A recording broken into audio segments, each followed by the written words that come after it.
I'm gonna show you guys how to perfect your 40-yard dash and turn college recruiters' heads at camp this summer. So to start the 40, what you wanna do is you wanna take every inch you can with your toes to the top of the line. Immediately what you're gonna do, and you need to do this before camp, don't do this at camp, but you wanna test what is actually your power leg and what's your off leg. So what I like to do is close your eyes, get way up on your toes, and then lean forward. Whatever foot comes out first is gonna be your off leg. And I say this because when you're in your 40 stance, I know this is my power leg just because my off leg just came out. When you get off, that's gonna be the exact stance you're in, the stance that you just fell into. So this is gonna be my off leg, this is gonna be my power leg. So the first thing I wanna do is I wanna take the heel of my off leg, the leg that just came out, and put it to the heel of my power leg. Should look like this, and then I'm just going to rotate backwards. The next step is I'm gonna take the heel of my power leg, the leg that stayed back when I just did that test, I'm gonna put the heel of that right into the middle of my off leg and then rotate the toe again. And the last step for setting up the footwork is I'm gonna take that heel of that off leg again, this one, and put it into the heel of that power leg and rotate the toe. Now I have my footwork perfected for this drill. Now that I have my footwork perfected, what you're gonna wanna do is just make sure that your toes are nice and dug into the turf for a great get off. And then what you're gonna wanna do is just go right down onto your off leg's knee. Create a really good shin angle here because this is pivotal to running a great 40 and having a great get off. So the next thing I'm gonna do is I'm gonna stretch out a little bit here, keeping my toes in the ground and really create a really nice shin angle on that drive leg. So as I stretch out, I'm just gonna make sure, without compromising the shin angle, I'm just gonna make sure that my toes are nice and sturdy in the ground. And then I'm going to walk my hands, and notice how my thumbs are. My thumbs are pointed vertical here, like a thumbs up. I'm gonna walk my hand back to the top of this line. As I come back, the last thing you wanna do is raise your butt up and lose this shin angle.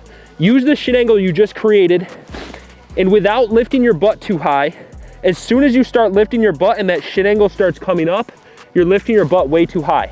So as you're loading, you wanna lift your butt to the point where it's just starting to move this shin, but it doesn't move it. And now I am in a spring-like phase with all the power in my lower body, specifically majority in this power leg. So as I'm in this spring-like phase, the next thing I'm gonna wanna do is take the hand to my power leg and lift it up so my thumb is right near my back pocket. I'm telling the coach getting the time that I'm ready to go. So as soon as I start, I wanna lean forward ever so slightly. And as soon as I feel like I'm about to fall forward, then I wanna drive out and begin this 40. And this is the full fast version of the setup. So taking my toes right to the top of the line, going off leg, heel to heel, power leg, heel to midfoot, off leg, heel to heel, digging my toes in, dropping down to my off leg knee, stretching out, again, digging my toes in, make sure I'm not compromising that shin angle, then loading up into this spring-like phase, keeping a good shin angle, not getting my butt too high in the air, keeping my head down, my chin tucked. I'm gonna take that power leg arm right to my thumb pocket, and as soon as I start feeling like I'm gonna fall on my face leaning forward, I'm out.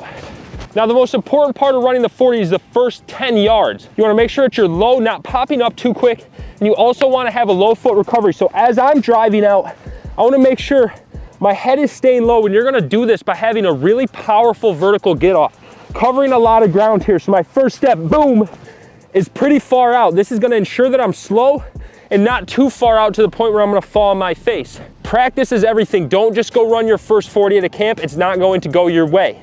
And as I'm running, I wanna make sure I have really good arm action, thumb to pocket, thumb to nose, and I wanna make sure I'm not picking my feet up too far and wasting a lot of space here. I wanna have a good low foot recovery, pulling that foot through.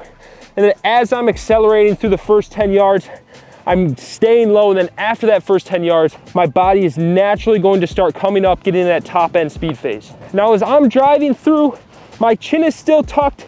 Once I get to about this 20-yard marker, I'm gonna lift my head up, and now I'm just thumb to pocket, thumb to nose, really pulling forward, make sure I'm driving through my hips, hitting max top end speed. And the key here is making sure that you're staying on a straight line. So if you're at a camp, make sure you can find a line and make sure you're not running and weaving side to side and wasting too much space during your run. This is gonna severely impact your time. In the last part of this drill here, you can have a sprinter's finish if you want, if you feel comfortable with that. Just putting your head through the line. I would recommend sprinting 50 yards just to ensure that you are not letting up through this back half, which a lot of people end up doing.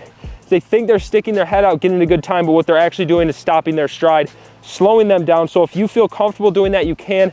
Another important part, guys, is when you're running, you wanna be loose. You don't wanna be very tense, trying to get your best time. This is gonna slow your 40 time down. That old analogy, like running with a potato chip, is a great way to think about it. Just be loose, just breathe. And now I'm gonna show you guys the full 40-yard dash.